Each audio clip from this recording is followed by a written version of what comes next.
You might have a lot of questions if you've just come from watching the Spanish Grand Prix. Don't worry, so do I. In this video, we're going to go through my thoughts and my feelings, my reflections, and we're going to break down some of the key stories into different elements. Welcome to the Spanish Grand Prix review. And let's start at the end. And let's start with car 1, Max Verstappen. What happened there? Well, it's quite easy to say, isn't it? He got a kick of oversteer, go through the final corner. Charles Leclerc went alongside. They, well, not really door banged, but it would be door banging if they had doors on their F1 cars. Then into turn 1, he gets into a bit of a moment with George Russell. And then lets George Russell by and appears to Jerez 97. I think that's the best way of describing it. He appears to Jerez 97 George Russell. Gets a 10-second penalty for it. Now, whether or not it was intentional, that's for the FIA to decide. I don't know if there's going to be any further reviews. I don't know if Mercedes is going to lodge a further protest. The Charles Leclerc thing is under investigation. But either way, it was strange. It was so bizarre. Nico Rosberg on the Sky F1 commentary in the UK was saying that Verstappen should be black flag, should be disqualified.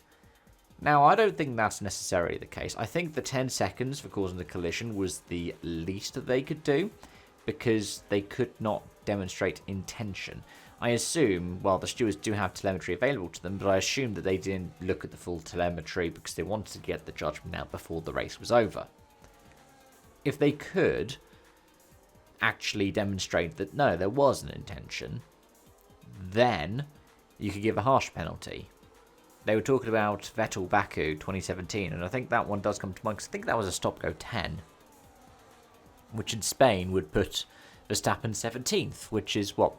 That's where he finished for the sprint in Miami, right? When he got the unsafe pit release penalty and drove into Antonelli, which was Red Bull issue. But let me know your thoughts. Do you reckon that's fair? Do you reckon that's not? What is fair to say is this new front wing directive has not actually harmed McLaren at all. Which is, I would say, not particularly surprising. Why would I say that it's not particularly surprising that it hasn't harmed McLaren? Because they didn't expect it to harm them. At the end of the day, one of the things that really helped McLaren in this race was that the track was hotter than what was expected. And as a result, they performed really well. They looked after their tyres a lot better. They were able to go into used softs at the end and just take off into the distance with 5 laps to go. Because, 5 laps of racing and Piastri was over 10 seconds clear of Leclerc, which I would assume would be the worst penalty that Piastri could get if he was investigated for the safety car restart stuff that was a little bit reminiscent to Mugello 2020. But, yeah, it was impressive.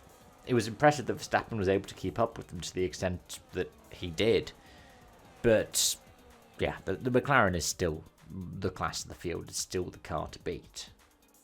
As for Ferrari, now Charles Leclerc in the cool-down room said that the Ferrari was all unstable in the final stint, that bit after the safety car restart.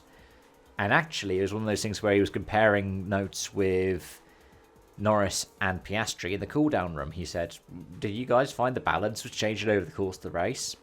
The only thing they talked about, apart from Lando saying that Max's driving reminded him of himself in Mario Kart, was that the marbles had a massive impact on how they were able to handle the car.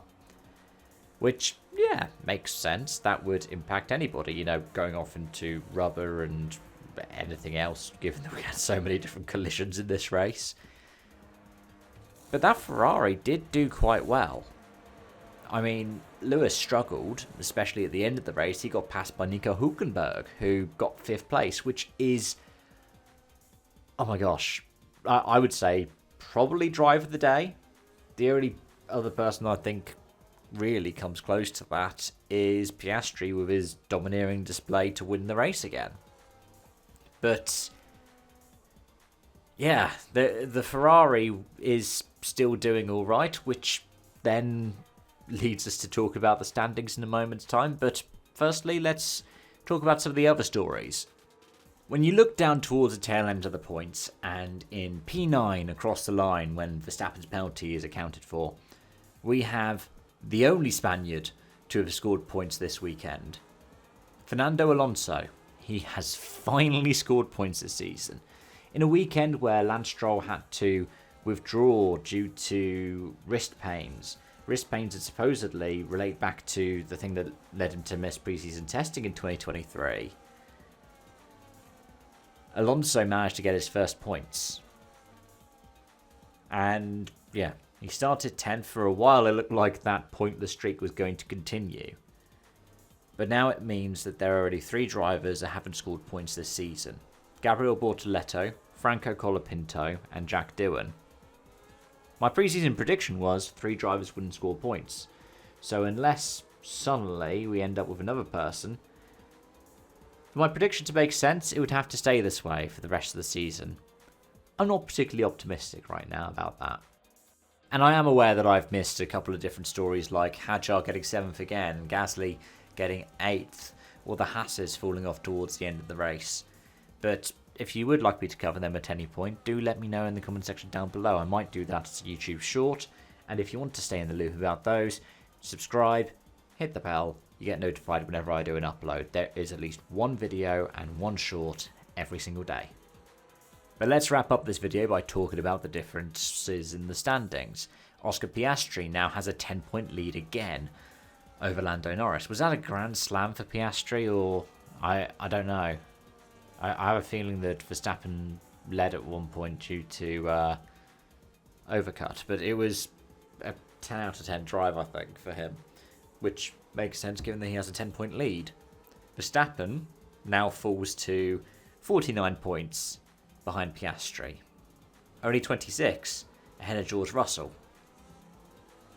Yeah, Russell's in 4th on 111, McLaren 5th on 94, Hamilton in 6th on 71, and Antonelli is now in 7th firmly on 48 points. Non-score for Albon keeps him in 8th. 9th place is Hadjar on 21, and then Ocon is in 10th place on 20 points. So Hadjar has climbed into the top 10 quite comprehensively in this over the course of the past few weeks. Hülkenberg is knocking on the door though, 16 ahead of Stroll on 14.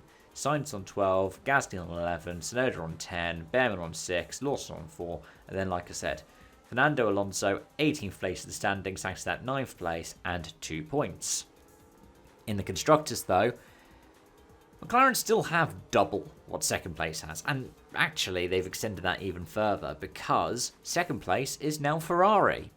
That's right, because Leclerc outscored Russell and because Hamilton scored points and Antonelli retired, Ferrari are on 165 points to McLaren's 362, but Mercedes are on 159. Red Bull are in 4th on 144, Williams in 5th on 54, Racing Bulls in 6th on 28, Haas in 7th on 26, then Sauber and Aston Martin are tied for 8th on 16, with Sauber getting it on countback because of the 5th place that Nico Hülkenberg picked up today. And then Alpine, right at the back of the field. 10th place, 11 points for Pierre Gasly. Regardless, those are my thoughts, those are my feelings, those are my observations. Let me know yours in the comment section down below. Thank you so much for watching and joining as always, folks. Until next time, it's bye-bye for now.